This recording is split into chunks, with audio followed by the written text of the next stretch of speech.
సేపు రావడము ఏదో ఒకటి గబ రాసేసి అది అలా పారేయడం.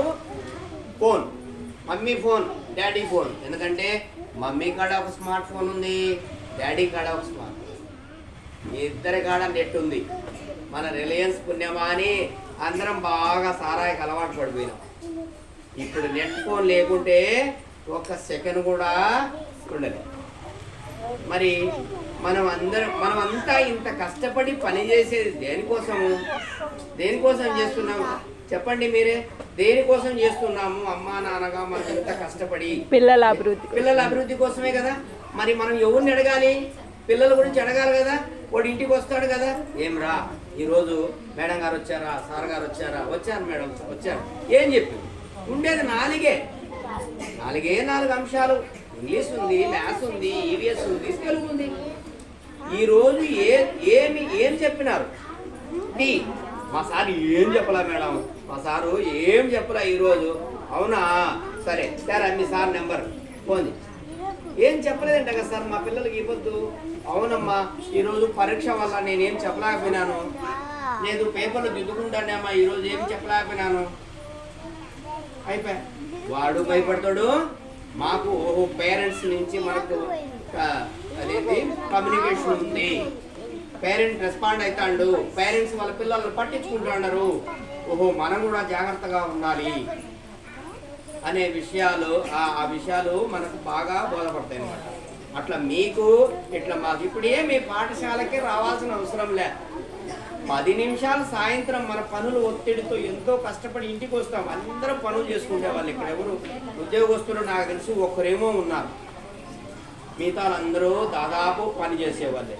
మరి అంత కష్టపడినా మనం ఇంటికి వచ్చిన తర్వాత మన బిడ్డ ఏం చేస్తా ఉన్నాడు?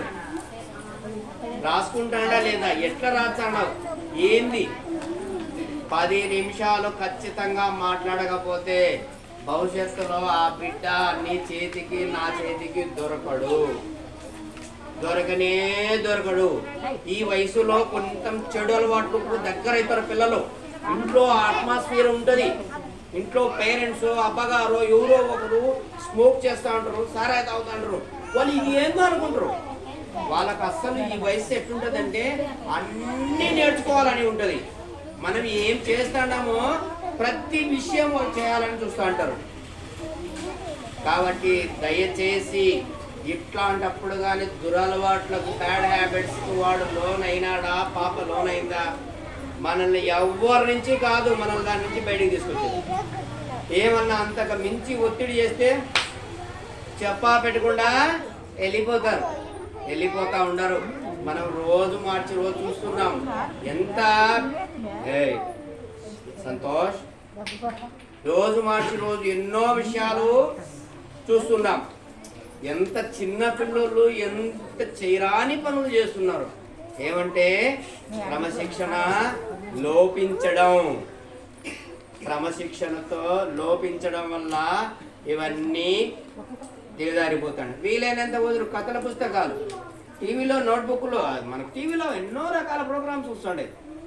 చూడాలనుకున్నప్పుడు అందరం ఫ్యామిలీతో కలిసి చూసేటి కామెడీ షోస్ ఉన్నాయి.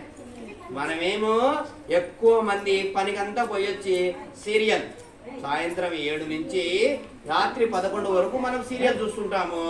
వాడు మనల్ని అనుసరిస్తాడు. ఏదో రాసుకున్నామ్మా, ఏం రాసుకున్నాను వాడు తెలియదు, మనకు తెలియదు.